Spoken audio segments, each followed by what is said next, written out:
11월이 시작되었습니다. 11월이 시작되는 이 시간에 여러분들에게 하나님이 주신 사랑과 하나님이 주신 은혜로 심령에 하나님의 크신 사랑이 물들어가고 여러분 가정 속에 열매 맺는 역사가 있기를 주님의 이름으로 간절히 축원합니다. 저희 집에는 멋에 심취해 있는 둘째 아들이 있습니다. 프라이버시 때문에 이름은 밝히지 않겠습니다. 둘째는 형이 입는 옷 스타일에 관심이 매우 많습니다. 그래서 형의 옷을 호시탐탐 노리고 있습니다. 지금은 제대했지만 당시 큰 아들은 군 생활을 하고 있었습니다. 그러니 둘째는 틈만 나면 형 옷을 입고 다니며 자신의 이미지를 극대화시키는 일에 몰두했습니다. 이 사실을 군에 있는 큰 아들이 알고는 둘째에게 몰래 말없이 내 옷 입지 말라고 몇 번이나 경고했습니다. 둘째는 형이 군에 있으니 뭘 알겠느냐 이러한 생각으로 형 옷을 입고 폼이라는 폼은 다 잡고 다녔습니다. 옛말에 꼬리가 길면 잡힌다는 말이 있습니다. 드디어 둘째의 꼬리가 잡히고 말았습니다. 어떻게 잡혔냐면 둘째가 학생부 찬양팀인데 누군가 계속 찬양팀을 찍어서 인스타에 올린 것입니다. 큰 아들은 그것을 지켜보고 있다가 요것 봐라 말없이 매주 내 옷을 입고 다니네 라며 군에 있으니 꼭 참고 기다리고 있었습니다. 그런데 드디어 기다리고 기다렸던 제대의 날이 왔습니다. 이제 둘째는 형 옷을 입고 폼 잡는 일은 생각하지도 못합니다. 자기 것도 아닌 옷을 입고 마치 자기 것인 양 멋이란 멋을 다 부리는 모습은 형 입장에서는 아주 불쾌한 일이 아닐 수 없을 것입니다. 그래서 저는 아예 큰 아들의 옷을 거들떠보지도 않고 관심도 없습니다. 여러분들은 누군가 여러분들의 반지나 목걸이 그리고 옷을 마치 자기 것인 양 차고 입고 다니면서 폼을 잡고 다닌다면 어떠한 마음이 드실 것 같습니까? 불쾌하지 않겠습니까? 오늘 도둑질에 관련된 설교를 들으면서 아마도 여러분들은 민감하게 반응하지 않을 것입니다. 나와는 상관없는 내용이라고 생각하기 때문입니다. 그런데 어떤 분이 도둑질에 대한 설교를 들으면서 안절부절 못하고 목사님이 어떻게 내 사정을 저렇게 잘 알까 하며 식은땀을 흘린다면 얼른 자수하십시오.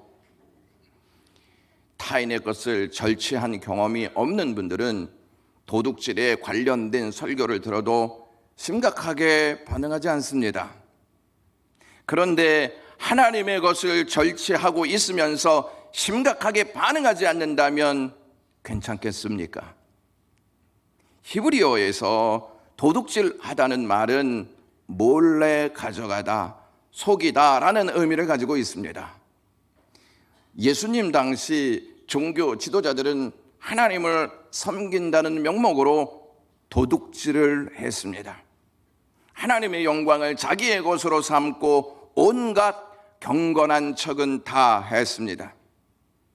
그들의 실체를 아시고 예수님은 요한복음 5장 44절에 너희가 서로 영광을 취하고 유일하신 하나님께로부터 오는 영광은 구하지 아니하니 어찌 나를 믿을 수 있느냐라고 책망하시면서 너희를 고발하는 이가 있는데 모세라고 말씀하셨습니다. 모세하면 율법을 대면하는 사람입니다. 그러니까 그들은 하나님의 영광을 몰래 가져간 행위로 이미 율법에 의해 고발을 당하고 있다는 것입니다. 예수님은 다시 요한복음 12장 43절에서 그들은 사람의 영광을 하나님의 영광보다 더 사랑하였더라 이렇게 그들의 실체를 폭로하셨습니다. 그들은 하나님께 올려야 할 영광을 자기의 것으로 삼고 온갖 폼은 다 잡고 있었습니다. 그들은 하나님보다 자기를 더 사랑하고 있었기 때문에 자신들을 극대화시키기 위해 하나님의 영광을 가져와 자신들을 포장했습니다. 그들은 자신들의 정체를 드러나게 하신 예수님의 거룩한 권위 앞에 엎드리지 않았습니다. 도리어 그분을 대적하고 모욕했을 뿐만 아니라 급기야 십자가에 달아 죽여 없앴습니다. 그들을 답습한 자들이 있었으니 그들이 바로 로마 가톨릭이었습니다. 로마 가톨릭 교회는 하나님의 영광을 위해서 살아야 한다고 말하면서도 교황과 사제들의 영광을 위해 교회가 움직여야 한다고까지 했습니다. 그 일을 위해 교황에 대한 내용을 교리화시켜 가르쳤고 지금도 가르치고 있습니다. 그들이 만든 뉴욕 교리 문답에서 교황은 지상에서 예수 그리스도를 대신한다. 그는 그리스도의 참된 대리자다. 전혀 오류가 없는 통치자다. 하늘과 땅의 최고의 재판관이다. 지상에서 하나님 자신이라고까지 말했습니다. 교황을 하나님의 자리에 올려놓고 있는 것입니다. 중세시대 보니파스 3세는 다음과 같은 칙령을 내렸습니다. 교황은 그리스도의 사제인 베드로의 계승자로서 교회의 머리이므로 구원을 받기 위해서 모든 사람이 그에게 복종하는 것이 절대적으로 필요하다라고 했습니다. 그들은 교회의 머리를 그리스도에서 교황으로 바꾸어 놓았고 구원에 있어서도 그리스도의 권세와 동일하게 교황에게도 복종해야 한다고 선포했습니다. 교황은 교회에서 절대적이며 완전하고 보편적인 권위를 갖는다 했습니다. 이 권위는 질서에 관한 것이 아니라 사법적이며 목회적인 차원에 관한 것이었습니다. 여러분, 교황이 쓰고 있는 왕관을 살펴보면 세 단계로 되어 있는데 이것이 의미하는 바가 무엇이냐면 하늘과 땅과 지하 세계의 왕권을 가진다는 의미입니다. 교황의 대관식에서는 그대는 왕자들과 왕들의 아버지시며 세계의 지배자, 우리 구주 예수 그리스도의 대리자임을 알라, 이렇게 선포합니다. 그 당시에 중세 기독교 역사를 뒤져보면 특별히 선한 행위로 공로를 세웠던 사람들을 가르쳐서 성자, 세인트라고 불렀습니다. 그들은 성자들의 유물이나 유고를 성물로 숭배하며 순례자들을 끌어 모았습니다. 인기 있는 성자들의 유골은 그대로 보존되지 못했고 축성식을 통해 한 몸을 여러 부분으로 나눠 보관하는 관습이 성행했습니다. 성자와 성물 숭배는 성지 순례로도 이어졌습니다. 위대한 성자가 묻혀 있거나 수많은 성물이 보관되어 있는 성물 보관소가 위치한 성지를 순례하면 놀라운 육체적, 영적 치유가 가능하다고 가르쳤습니다. 그러나 하나님 앞에서 성자는 존재하지 않습니다. 우리 개신 교회에서는 어느 누구에게도 성자라는 말을 붙이지 않습니다. 거룩하신 하나님 앞에서는 모두가 다 죄인이기 때문입니다. 우리의 영원한 치유자, 우리의 영원한 구원자, 그리고 교회의 유일한 머리는 오직 예수 그리스도뿐이십니다. 그러므로 인간은 그 누구도 하나님의 자리에 앉아 하나님의 영광을 가져가서도 안 되고 가져갈 수도 없습니다. 만약 가져가는 사람이 있다면 그것은 하나님의 영광을 도둑질하는 사람입니다. 이 가톨릭 교회는 교회의 믿음과 삶에 있어 가장 높은 권위의 자리에 하나님의 말씀만 있었던 것이 아니라 교황과 의회가 결정한 전통도 함께 있었습니다. 하나님과 죄인인 인간의 중보자는 오직 그리스도이신데 마리아나 다른 성자들, 사제들이 중보자로서의 역할을 하고 있었습니다. 오직 하나님의 은혜로 믿음을 통해서 구원받을 수 있는 구원인데 우리가 무엇인가를 거기에 더해야 하고 더할 수 있다고 가톨릭은 가르쳤습니다. 이러한 가르침과 실천에는 공통적으로 하나님과 그분께서 하시는 일에 사람과 사람의 행위가 더해져 있습니다. 그렇기 때문에 의도적이든 의도적이지 않든 결과로서는 하나님 외에 다른 무엇이 함께 영광을 얻게 된다는 말씀입니다.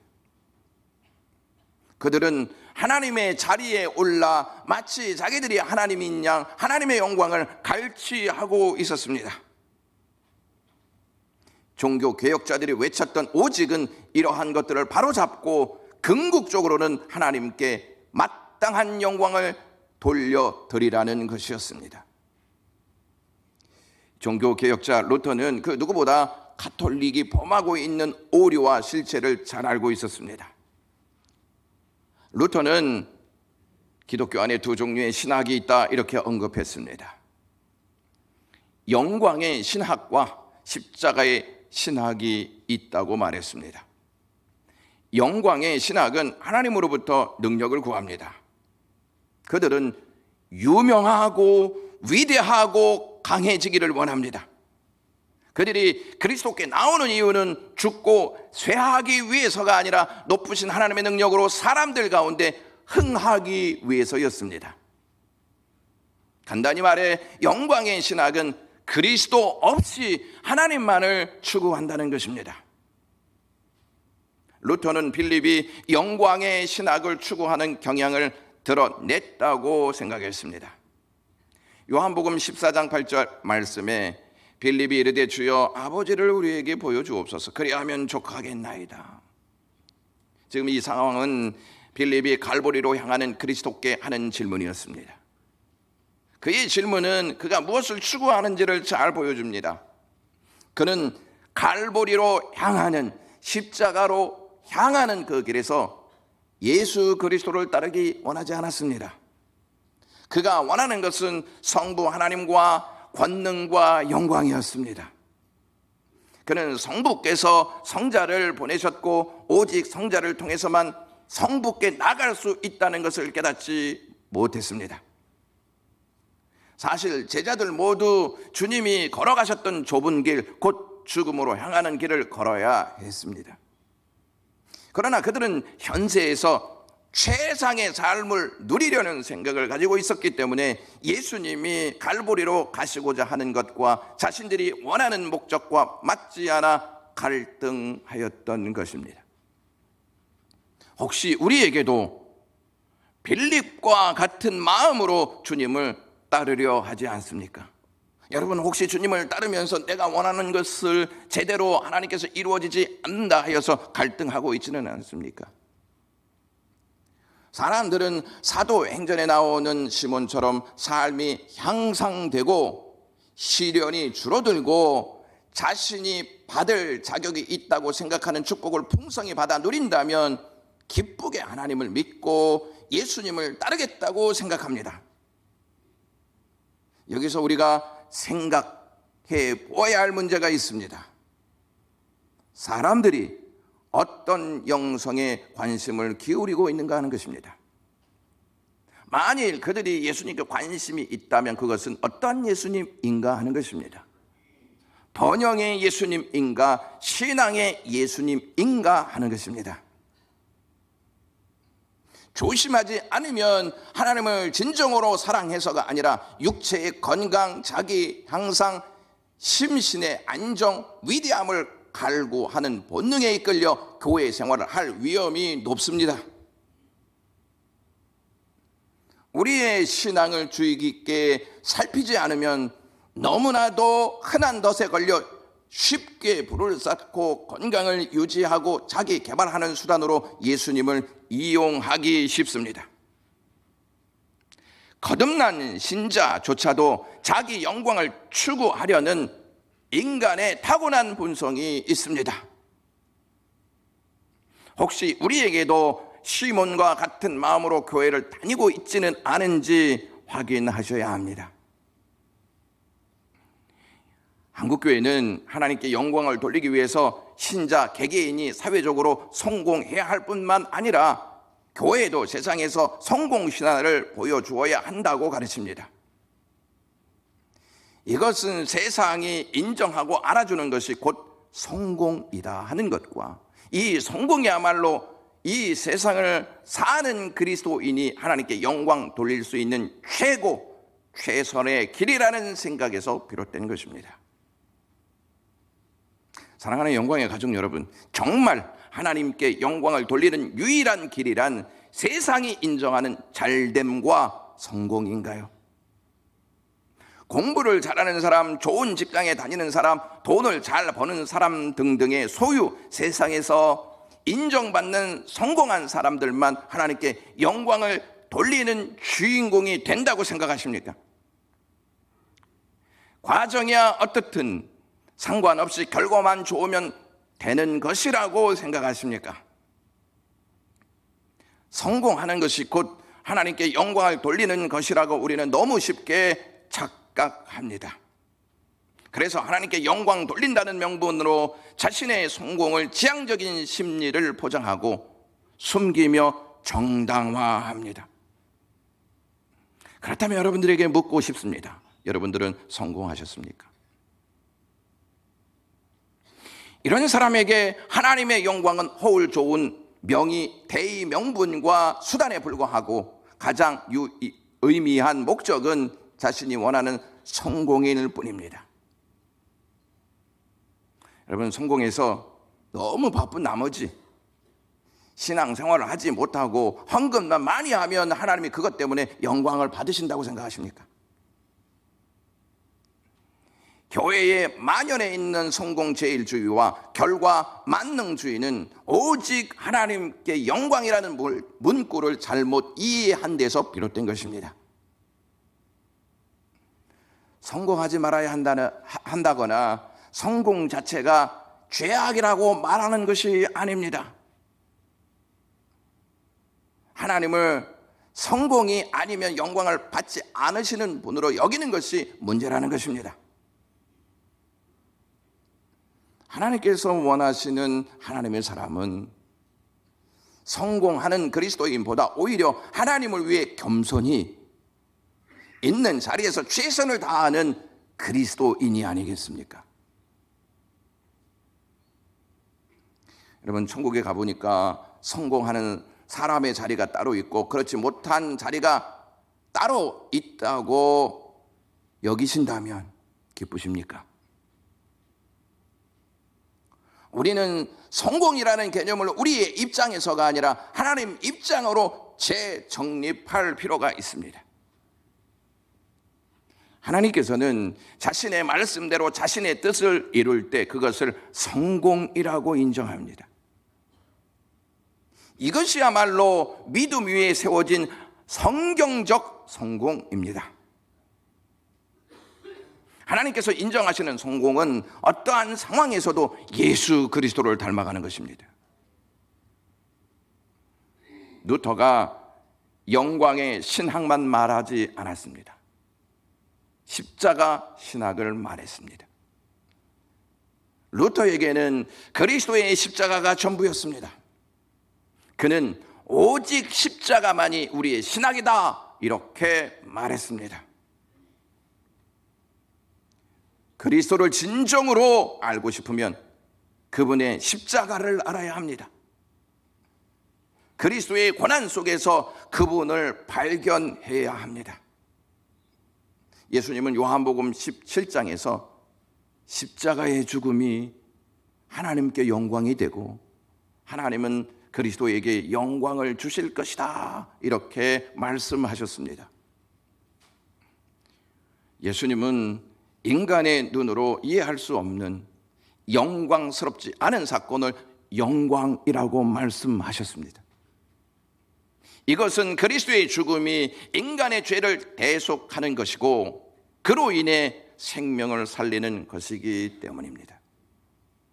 요한복음 12장 23절에서 24절 말씀에 예수께서 대답하여 이르시되 인자가 영광을 얻을 때가 왔도다. 내가 진실로 진실로 너에게 이르노니 한 알에 밀이 땅에 떨어져 죽지 아니하면 한 알 그대로 있고 죽으면 많은 열매를 맺느니라 말씀하셨습니다. 예수님이 죽지 않으면 결코 영광이 나타나지 않는다는 것입니다. 예수님의 고난과 십자가는 하나님의 구원 역사 과정이기에 영광스러운 것입니다. 하나님의 뜻이기에 영광스러운 것입니다.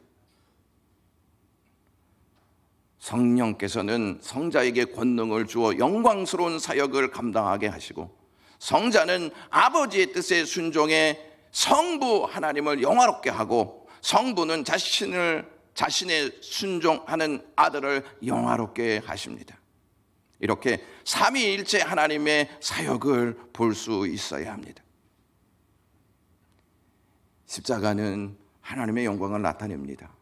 그러므로 루터의 십자가 신학은 영광의 신학과 반대입니다. 주님은 우리가 받아야 할 수치와 저주를 자신의 것으로 삼으셨고 당신의 것을 우리에게 입히셨습니다. 예수님의 제자 베드로가 고난당하는 성도들에게 이렇게 권면했습니다.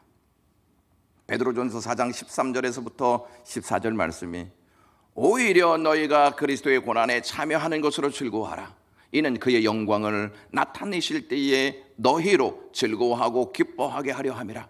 너희가 그리스도의 이름으로 치욕을 당하면 복이 있는 자로다. 영광의 영 곧 하나님의 영이 너희 위에 계심이라. 하나님은 우리가 성공하면 영광을 받으시고 우리가 고난당하면 영광을 받지 않으시는 분으로 여기십니까? 연약한 삶 중에도 얼마든지 하나님을 영화롭게 하는 삶이 될 수 있습니다. 병상 중에 있어도 하나님을 영화롭게 하는 삶을 살 수 있습니다. 영광에 대한 올바른 비전은 오직 그리스도를 통해서만 가능합니다. 주님은 자기 중심적인 영광을 추구하는 사람들을 하나님 중심적인 영광을 추구하는 사람들로 만들기 원하십니다. 그리스도께서 지상 사역을 시작할 무렵 세례 요한이 무슨 말을 했는지 기억하십니까?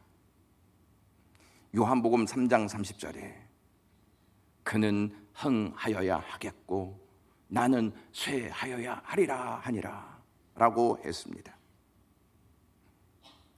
죄인인 우리는 그와 정반대로 나는 흥하여야 하겠고 하나님을 비롯해 다른 모든 것은 쇠하여야 하리라 라고 말하기를 좋아합니다.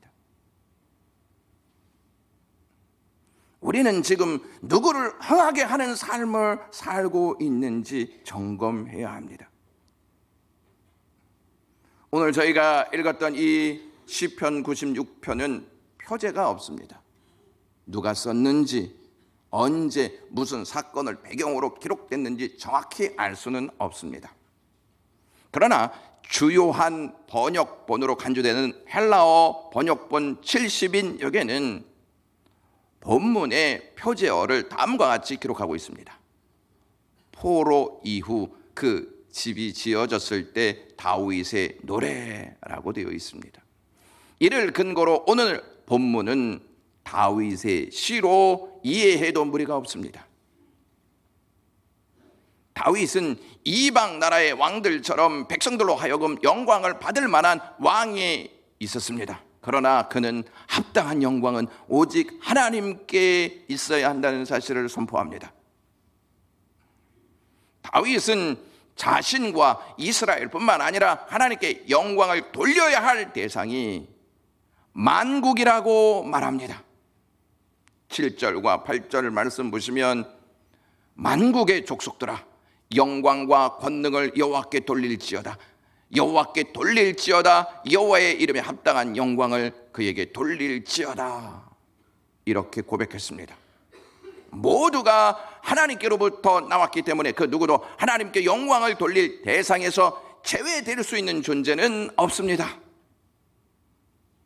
7절과 8절 두 절에서 여호와께 영광을 돌릴지어다 하는 명령이 3번 반복되어 운율을 이끌어냅니다. 이 내용을 한 문장으로 정리하면 다음과 같습니다. 만국의 족속들아, 여호와의 이름에 합당한 영광과 권능을 여호와께 돌릴지어다. 여호와께 돌릴지어다. 여호와께 돌릴지어다. 이렇게 3번 강조하는 것은 오직 영광은 하나님의 것이다.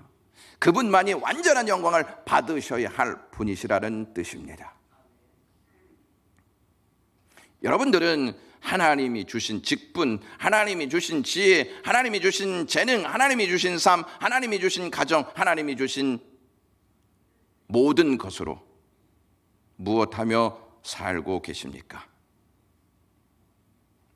하나님의 영광을 위해 사용하고 있습니까? 아니면 우리 자신의 영화를 목적으로 사용하고 있습니까? 하나님이 주신 것으로 우리 자신의 이미지를 극대화하는 일에 사용하고 있지는 않은지 점검하셔야 합니다. 하나님이 주신 것으로 우리가 원하는 바를 이루기 위해서만 그것을 사용한다면 하나님이 주신 목적에서 이탈한 것입니다. 사람들은 다른 사람이 하나님의 영광을 가져가는 것에 대해서는 매우 못마땅하게 여깁니다. 그런데 정작 자신이 하나님의 영광을 가져가는 것에 대해서는 무덤덤합니다. 다윗은 하나님의 이름에 합당한 영광을 드리는 최선의 방법을 예배에 두고 있습니다. 함께 모여 겸손한 마음으로 기도하고 정성을 다해 예물을 준비하고 온매 무새를 단정히 하여 신령과 진정으로 드리는 경건한 예배의 말로 하나님께 참된 영광과 존귀를 드리는 최고의 방법이라는 것입니다. 예배 없이 하나님의 영광을 생각할 수 있습니까? 영광과 예배는 뗄래야 뗄 수 없는 관계입니다. 마찬가지로 삶과 하나님의 영광도 분리될 수 없습니다. 칼빈이라는 신학자가 온 우주를 하나님의 영광을 나타내는 극장이라고 말했습니다. 하나님 앞에서 믿음으로 활기차게 살아가는 모습을 보여주어야 한다고 가르쳤습니다. 우리의 삶은 하나님 앞에서 코람데오라는 의식으로 살아야 합니다. 하나님 앞에서 믿음으로 하나님을 기쁘게 하는 모든 것이 하나님이 영광으로 받으십니다. 심지어 남들이 알아주지 않는 허드렛 일, 즉 아이의 기저귀를 갈아주는 일, 설거지와 빨래 그리고 청소하는 일을 하나님을 기쁘시게 하는 활동으로 간주하고 일한다면 하나님께서 그 일로 말미암아 영광을 받으신다는 것입니다. 종교 개혁자들은 성경으로 되돌아가서 믿음으로 사는 평범한 일상의 고귀한 가치와 단순한 아름다움을 회복시켰습니다. 여러분 혹시 불의 전차라는 영화에서 불명의 육상 선수로 묘사된 에릭 디델이라는 사람을 아십니까? 그는 제8회 파리 올림픽에서 육상 선수로 출전해 금메달을 따 육상 영웅으로 떠올랐던 사람이었습니다.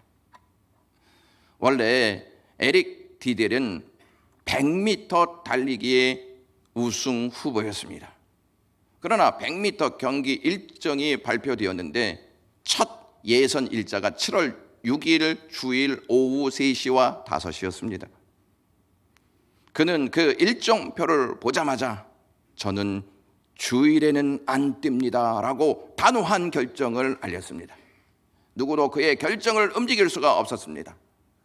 언론에서는 그를 미친 사람인 양 보도했고 에릭 리델의 100m 출전 포기 소식을 들은 영국 전체의 반응은 매우 냉소적이었습니다. 그를 가르쳐서 편협하고 옹졸한 신앙인, 신앙을 소매 끝에 달고 다니는 신앙심 깊은 척하는 위선자, 조국의 명예를 버린 자라고 비난했습니다. 그러나 에릭 리델은 평소처럼 교회에 가서 예배를 드렸습니다. 100m 경기에서 해롤드 에브라힘이 금메달을 목에 거머쥐었는데 그의 기록은 에릭 리델보다 약간 뒤졌습니다. 금메달이 확실했던 리델은 100m 경기를 포기하고 예상하지 않았던 400m 종목에 출전하기로 작정했습니다. 그리고 400m에서 금메달을 따냈습니다. 세상 사람들은 깜짝 놀랐습니다. 그가 자신의 성공을 포기한 것은 100m 우승 후보자였는데 그 경기를 포기한 것은 하나님의 영광을 추구했기 때문입니다. 400m 경기에서 금메달을 딴 이 사람은 영웅이 되었습니다. 그래서 많은 사람들이 그 다음 이 사람이 어떻게 살아갈 것인지에 대해서 매우 궁금해했습니다. 그런데 리델은 사람들이 예상하지 못한 길을 선택합니다. 중국으로 건너가서 오지의 가난한 선교사가 됩니다. 사람들에게 필요한 지식을 가르쳤고 이웃을 성심껏 도왔으며 주위의 사람들을 친절하게 대했습니다. 그가 그렇게 한 이유는 자신의 영광이 아닌 하나님의 영광을 위해서였습니다. 그는 일본이 중국을 침공하기 전까지 수년 동안 열심히 현지인들에게 그리스도를 전했습니다. 일본이 전쟁을 일으키자 리델은 아내와 어린 자녀들을 카나다로 피신시켰고 그 후로 두 번 다시 가족을 보지 못했다고 합니다. 그는 곧 일본군의 수용소에 수감됩니다. 그는 약 2,000명에 달하는 수감자들과 함께 비좁은 공간에 갇혀 있으면서도 열심히 그리스도를 전했습니다. 그 절망적인 상황에서도 늘 명랑한 태도로 다른 사람들에게 친절을 베풀며 도덕적으로 올바르게 살았습니다. 그 수용소에는 러시아 창녀가 있었습니다. 많은 남자가 그녀를 도와주었지만 모두 그때마다 대가를 요구했습니다. 나중에 그녀는 남자들에게 도움을 부탁하면 모두 그에게 대한 대가로 성관계를 요구했지만 에릭 리델만은 예외였다고 했습니다. 리델은 그녀를 위해 선반도 만들어주고 말도 친절하게 했지만 그녀에게 아무것도 요구하지 않았습니다. 그러던 중 리델은 병이 들었습니다. 결국 전쟁이 끝나기 바로 직전인 1945년에 뇌종양으로 세상을 떠났습니다. 그가 생을 마감할 무렵에 그를 응원하는 군중도 그의 혹독한 고통을 다룬 신문 기사도 힘차게 내달릴 수 있는 모래사장도 존재하지 않았습니다. 영화 불의 전차는 그러한 상황을 다루지 않고 있습니다. 왜냐하면 믿음의 눈이 없는 사람들, 곧 믿지 않는 사람들의 마음으로는 도저히 이해할 수 없는 일이었기 때문이었습니다. 그는 왜 모든 것을 포기할 수 있었을까요? 왜 그렇게 일찍 세상을 떠났을까요? 왜 세상이 제공하는 온갖 좋은 것을 다 누리지 않았을까요? 그 이유는 바로 하나님의 영광을 위해서였습니다. 칼빈이라는 신학자가 이렇게 이야기했습니다. 우리 자신의 영광을 철저하게 버리기 전까지는 결코 하나님께 진정으로 영광을 돌릴 수 없다. 주께서 택함 받은 자를 의롭게 하시는 것은 그들로 하여금 다른 이가 아니라 주께 영광을 돌리게 하기 위한 것이다 라고 말입니다. 사랑하는 영광교회 가족 여러분, 하나님의 영광을 내 것으로 삼고 폼을 잡는 삶보다 고난 속에서도 연약한 삶 속에서도 하나님 앞에 있다는 믿음으로 오직 그리스도께서 주신 사랑을 힘입어 하나님을 경외하는 삶을 살아야 하지 않겠습니까? 그렇기 위해서는 먼저 우리 자신의 영광을 철저하게 버려야 합니다. 사람들은 자신을 위해 하나님의 영광을 가졌는데 하나님은 그들을 위해 우리의 수치와 저주를 가지셨습니다. 그리고 영광을 취하셨습니다. 우리가 하루를 시작하거나 어떠한 일을 시작할 때 십자가를 바라보며 우리를 위해 일하신 주님께 영광을 돌리겠다는 다짐으로 시작하십시오. 그리고 그것이 목적이 되게 하십시오. 그러면 하나님은 영광을 받으실 것입니다. 기도하겠습니다. 하나님 아버지, 이 예배를 통해 영광을 받으시옵소서. 우리의 삶을 통해 영광을 받으시옵소서. 예수님의 이름으로 기도드리옵나이다. 아멘.